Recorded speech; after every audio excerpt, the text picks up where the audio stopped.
pasados siguen hablando. Son ecos de almas que aún buscan ser escuchadas. Susurros que se cuelan entre los muros del silencio. Soy Aiden Vesper, guardián de las historias que el mundo intenta olvidar. He caminado entre los sueños de los condenados y he visto lo que mora más allá de la razón.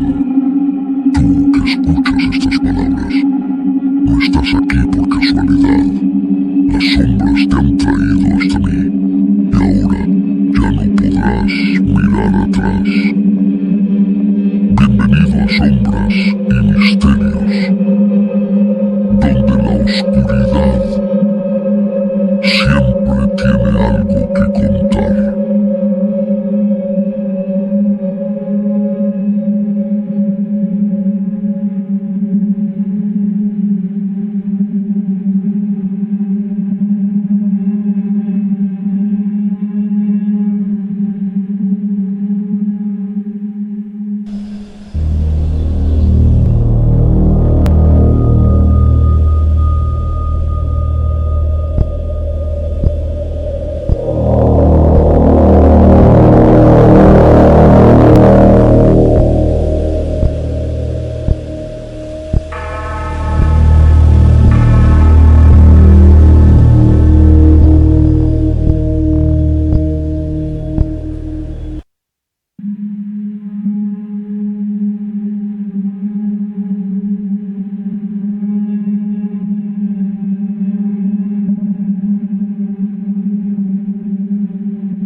La grieta ya no era una herida, era una boca, y Nicteon, su aliento, no emergió como un dios ni como un monstruo, emergió como el hambre pura, el deseo de devorar todo lo que existe, y lo que ya dejó de existir.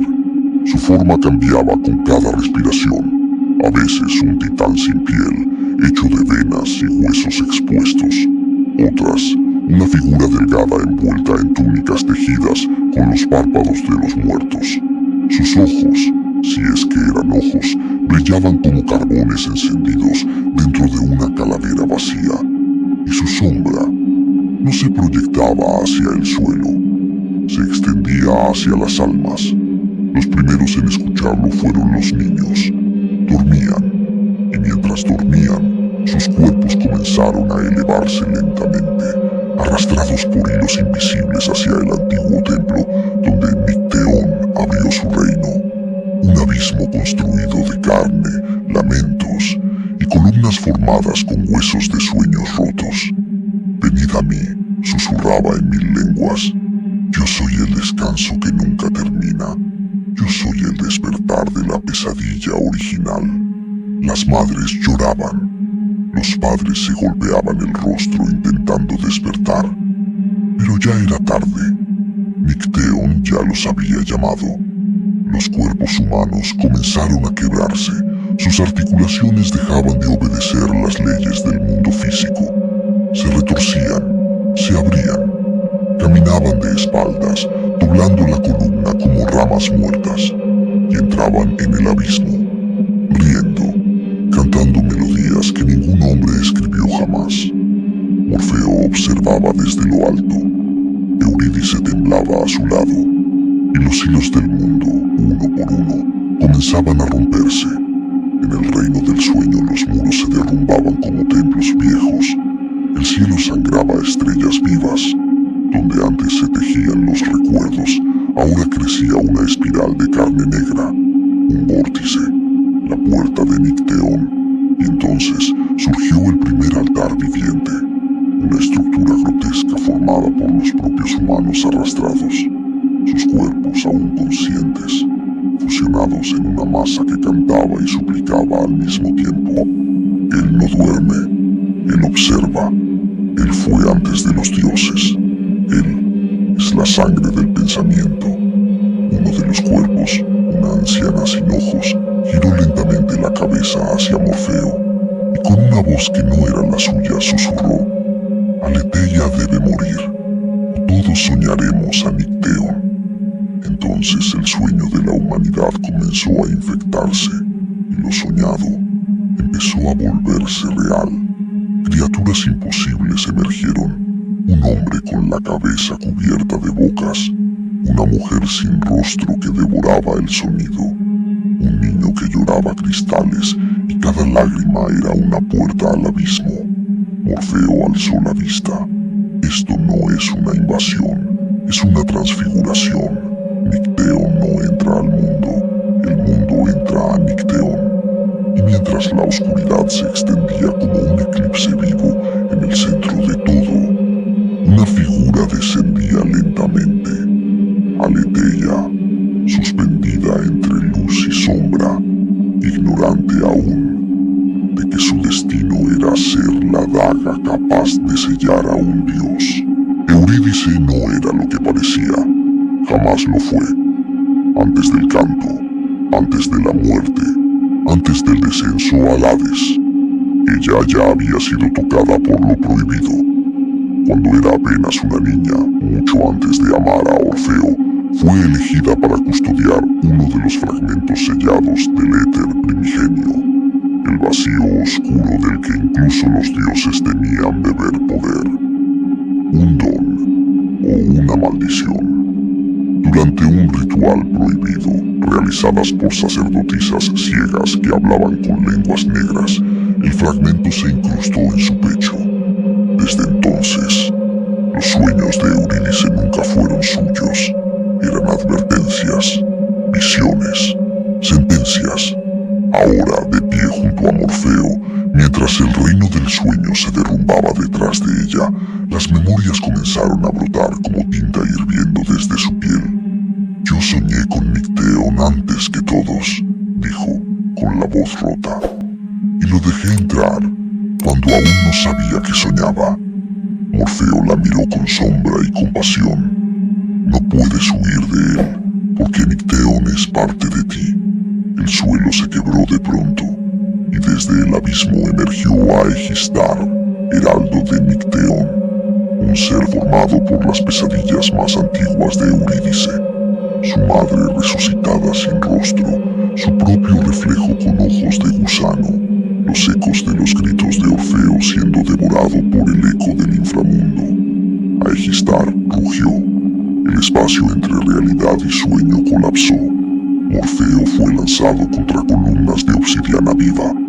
Eurídice quedó sola, sola con su pasado, sola con su culpa, sola con su condena. ¿Crees que puedes purgar tus errores?, gruñó Aegistar. Tú abriste la grieta, traidora de los dioses. El sueño sangra, y sangrarás tú con él. Entonces comenzó la lucha. Eurídice alzó las manos, y el fragmento oscuro en su pecho ardió como fuego negro. Los hilos del sueño se encendieron. La realidad se dobló como un metal caliente. Eurídice invocó un látigo de memorias, hecho de todos los nombres que olvidó, de las veces que deseó morir, de los ruegos que Orfeo no escuchó. Golpeó, gritó, lloró lágrimas negras, y cada lágrima era una daga en la carne de Aegistar. Pero el heraldo no se detenía, porque el pasado no muere, solo cambia de forma. En un último intento, Eurídice clavó las manos en el pecho de su enemigo y extrajo un espejo oscuro. Dentro del espejo se vio a sí misma, y detrás de ella, Nicteon, sonriendo, como si todo hubiese sido soñado por él. El cuerpo de Aegistar se disolvió en humo negro, pero sus palabras quedaron grabadas en la mente de Eurídice. Tu alma es el canal, y tu amor perdido será la llave. Morfeo despertó sangrando éter oscuro, la miró con horror y ternura. Él sabe lo que hiciste, y ahora vendrá por ti primero. Y a lo lejos en el corazón del reino del sueño, las puertas que conectan al mundo real comenzaron a abrirse en ambas direcciones. El viento ya no traía solo polvo ni sal del mar. Ahora arrastraba llantos, susurros rotos, ceniza que no ardía, pero quemaba. En las laderas de Delphi los pastores encontraron al amanecer los cuerpos de sus rebaños esparcidos como ramas secas. No había sangre, solo ojos abiertos y bocas congeladas en un grito que jamás se oyó. Las hojas de los olivos se volvían negras cada noche. Las estatuas lloraban líquido oscuro por las grietas de su mármol. Y en Nikos, los niños hablaban lenguas que ningún dios reconocía. Pero lo peor ocurrió en Terón, un pequeño pueblo devoto de Apolo, donde la llama del culto había sido guardada durante generaciones. Esa noche no hubo luna, no hubo estrellas, solo una grieta en el cielo, una herida negra que sangraba sombras. El templo crujió como huesos rotos, y del suelo comenzaron a surgir ellos. No eran hombres, no eran espectros, eran sueños que jamás debieron existir. Fragmentos de pensamientos olvidados, sueños abortados por el alma humana por ser demasiado oscuros. Y ahora tenían forma de bestias, de juicio, de castigo. Uno de ellos, alto como dos hombres, con un rostro cubierto por decenas de bocas susurrantes, avanzó hacia la plaza. Cada paso succionaba la luz. ¿Por qué lloran, mortales?, susurraron sus bocas. Ustedes soñaron con nosotros. Nosotros solo respondemos a sus deseos no dichos. El sacerdote de Apolo intentó enfrentarlo con una lanza dorada, pero el sueño tomó su sombra, la retorció como un hilo, y el hombre comenzó a deshacerse desde dentro. Las casas colapsaron. Las paredes murmuraban los nombres de los muertos, y los vivos se arrancaban los ojos para no ver lo que venía. En lo alto de una colina cercana, Aletheia observaba, con la toga ensangrentada y los labios partidos por el frío de la visión. El fuego oscuro consumía el centro del pueblo, y ella susurró temblando: no es solo un despertar, es una venganza. Micteón ya no necesitaba grietas, ni portales, ni templos. Él caminaba con los sueños rotos de los humanos, y los pueblos eran su ofrenda. En la distancia los cielos rugieron, el mar Egeo se abrió en espirales negras, revelando figuras danzantes bajo el agua, esqueletos de peces coronados con espuma pútrida. La guerra entre el sueño y la vigilia había comenzado, y Grecia sería el campo de los primeros sacrificios.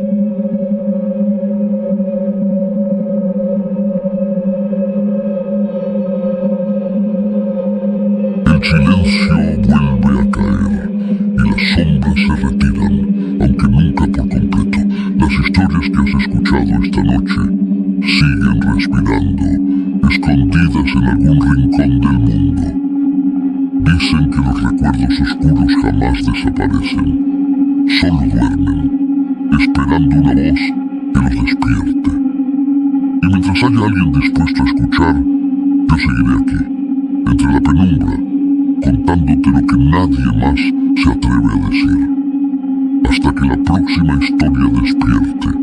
Descansa tus pensamientos, pero no cierres los ojos, porque en las sombras